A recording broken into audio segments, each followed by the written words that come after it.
আমরা এসেছি এই কুণ্ডের মাঝখানে বিশাল উঁচু টিলাতে মন্দির, শান্তনু বিহারী মন্দির, শান্তনু বিহারী।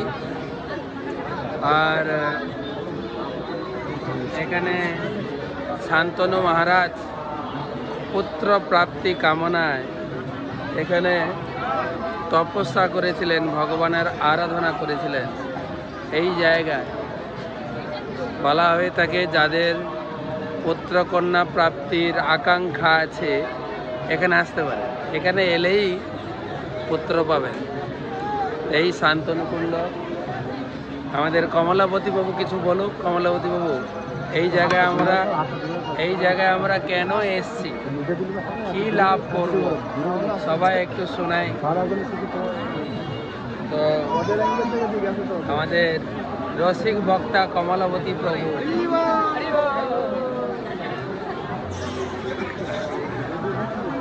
হরে কৃষ্ণ। রাধে রাধে। রাধে রাধে। রাধে রাধে। রাধে রাধে। মহারাজ বিষ তিনি যখন ব্রহ্মার দ্বারা অভিশপ্ত প্রাপ্ত হয়ে তিনি শান্তনু নামে এই জগতে প্রকট হলেন। হওয়ার পরে মহারাজ ভরত তাকে লালিত পালিত করলেন। তারপরে মহারাজ শান্তনু যখন বড় হলেন বিবাহ করলেন। বিবাহ করার পরে তিনি সুসন্তান লাভ করার জন্যে এখানে তপস্যা করেছিলেন। এই তপস্যা স্থলিতে তপস্যা করে তিনি মহারাজ ভীষ্মদেব, দ্বাদশ মহাজনের অন্যতম ভীষ্মদেবকে প্রাপ্ত হয়েছিলেন। সেই ভীষ্মদেবকে প্রাপ্ত হয়েছিলেন শান্তনু মহারাজ এখানে তপস্যা করেছিলেন। তাই এখানে ভগবান আছেন শান্তনু বিহারী, ভগবান আছেন ভগবান কৃষ্ণচন্দ্র। তাকে দর্শন করার জন্যে আপনারা দেখতে পাচ্ছেন কত বড় লাইন পড়েছে, উঁচুতে আছে। আমরা দর্শন করব শান্তনু বিহারীকে এবং প্রার্থনা করব যাতে আমরা ভক্তি লাভ করতে পারি শ্রীকৃষ্ণের চরণে, শ্রীমতী রাধারানীর চরণে। হরে কৃষ্ণ। ভালো থাকুন। হরি বল। মহারাজ কিছু বলবেন? কমলাবতী বাবু, আমার একটা প্রশ্ন। সবাই আসে এখানে পুত্র প্রাপ্তির কামনায়, আপনি কিসের জন্য এসেছেন? সাধু লোক এখানে কেন দর্শন করতে এসেছেন? মহারাজ আপনার প্রশ্নটা তো খুব কঠিন প্রশ্ন, কিন্তু এখানে আমরা এসেছি পুত্র সন্তান লাভের জন্য নয়, শিষ্য। আমরা এসেছি শান্তনু বিহারী ভগবান কৃষ্ণকে দর্শন করার জন্যে। যে ভগবান কৃষ্ণ তিনি শান্তনু মহারাজকে আশীর্বাদ করেছিলেন সুপুত্র লাভের জন্যে। আমরা যাতে গুরু বৈষ্ণবের ভালোভাবে সেবা করতে পারি, তাদের চরণ কমলে শরণাগত হতে পারি, তার জন্যে আমরা শান্তনু বিহারীকে দর্শন করব, প্রণাম করব। যে ভগবান কৃষ্ণ আপনি কৃপালু, যে যা চায় তার প্রার্থনা আপনি মঞ্জুর করেন। তাই যেহেতু আমরা ব্রহ্মচারী, আমরা গুরু কৃষ্ণের যাতে ভালো করে সেবা করতে পারি, সন্তুষ্ট করতে পারি, এটি শান্তনু বিহারীর কাছে প্রার্থনা করব। হরে কৃষ্ণ মহারাজ। এটা বলা যেতে পারে আমরা যেন সুপুত্র হতে পারি গুরু মহারাজের। পুত্র প্রাপ্তি না হলেও কিন্তু আমার গুরু মহারাজ প্রায় বলেন আমি বিয়ে করিনি, কিন্তু আমার ৭৫,০০০ ছেলে মেয়ে রয়েছে। যাই হোক, আমরা এসেছি শান্তনু মহারাজ বিখ্যাত ব্যক্তি ছিলেন এবং তার পুত্র বিখ্যাত ব্যক্তি ছিলেন, বিখ্যাত পুত্র প্রাপ্ত হয়েছিলেন দেবব্রত। গঙ্গার সঙ্গে তার বিয়ে হয়েছিল দেবব্রত। বৈদিক ইতিহাসে একজন ব্যক্তি, যিনি বাবার বিয়ে দিয়েছিলেন। আমরা সাধারণত দেখি বাবা মা ছেলে মেয়ের বিয়ে দেয়, আর ইনি একজন ব্যক্তি বাবার বিয়ে ঠিক করতে গিয়েছিলেন। তার প্রথম বিয়ে ছিল শান্তনু মহারাজের গঙ্গা তো কি বলে ছেড়ে পালিয়েই গেলেন। তারপরে গঙ্গার বিরহে ঘুরতে ঘুরতে তিনি সত্যবতীকে ভালোবাসেন, আর সত্যবতীর বাবা বড় এগ্রিমেন্ট বা শর্ত নিয়ে বসে থাকলেন, আর বাবার মন বসে না রাজ্যতে শান্তনু মহারাজের। ভীষ্মদেব জানতে পারলেন বাবা একটা মেয়ের পাল্লায় পড়েছে, সত্যবতী। তখন এই দেবব্রতই গেলেন বাবার বিয়ের জন্য ফাইসালা করতে। বলে কি দাদু তোমার কি চাই? বলে আমার যে নাতি হবে সে হবে ভাবি রাজা, তুমি আছো তো ওই জন্য বাধা হয়ে দাঁড়িয়ে গেছে। বলে ঠিক আছে, আপনার নাতি আমার ভাই এলে আমি তাকে রাজমুকুট পরিয়ে দেবো। বলছে না, তাতে আমি সন্তুষ্ট নই। সেটা না আমি বুঝলাম, কিন্তু আরেকটা শর্ত। বলে কি না, তোমার ছেলেরা যদি আবার দাবি উঠায় যে আমার বাবা রাজ্য তোমরা নিয়েছে কেন, তখন কি হবে? তখন শান্তনু মহারাজ বললেন, দেবব্রত বললেন, আমার পিতার সুখের জন্য আমি ঐহিক সুখ বিসর্জন দিলাম, আমি বিবাহ করব না, আকুমার ব্রহ্মচারী থাকবো। এই শান্তনু মহারাজ খুশি হয়ে, শান্তনু মহারাজও কত তেজিয়ান বাবা ছিলেন, তিনিও পুত্রের এই ত্যাগ স্বীকার দেখে তিনিও পুত্রকে বর দিলেন। কি বর দিলেন? ইচ্ছা মৃত্যু।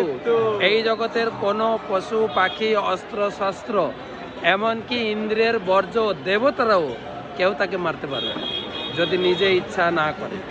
তিনি যখন ইচ্ছা করবেন তখন মরতে পারবেন, কোনো দৈব শক্তিও তাকে মারতে পারবে না। এত বড় বর দিয়েছিলেন সেই শান্তনু মহারাজের পুত্র। এই ব্রহ্মচর্য ব্রত গ্রহণ করেছিলেন। তাই যারা আমরা ব্রহ্মচারী আছি, ভীষ্মদেব শিখিয়ে দিয়ে গেছেন ব্রহ্মচারী থাকাটা তো অত সহজ নয়। কত পরীক্ষা নিরীক্ষার মাধ্যমে তাকে এগোতে হবে, জীবনে কত পরীক্ষা দিতে হবে, কত বাধার সম্মুখীন হতে হবে, কত প্রলোভনকে কাটিয়ে তবে ব্রহ্মচর্য ব্রত পালন করা যায়। তো সেই শিক্ষা দেবব্রত দিয়ে গেছেন।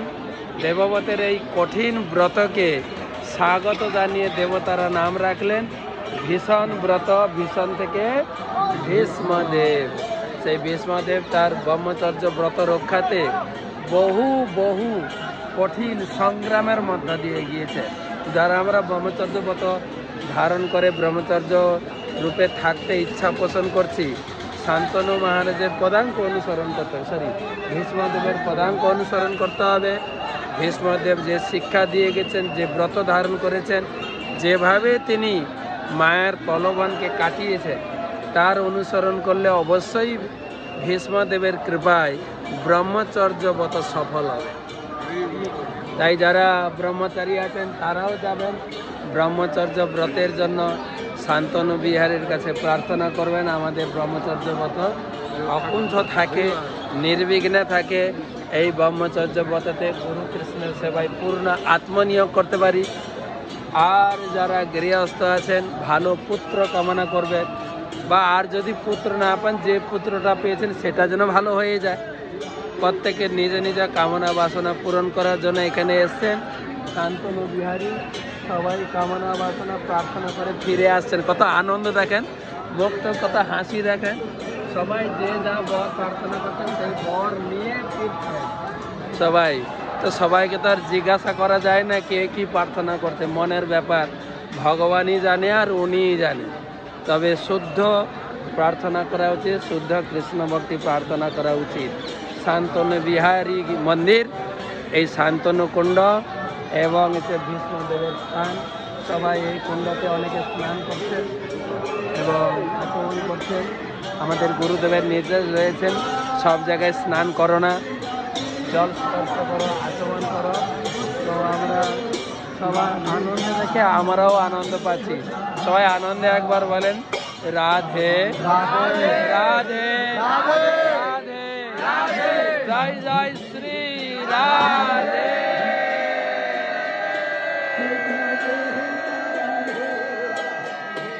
হলো না আরেকবার, জয় জয় শ্রী রাধে।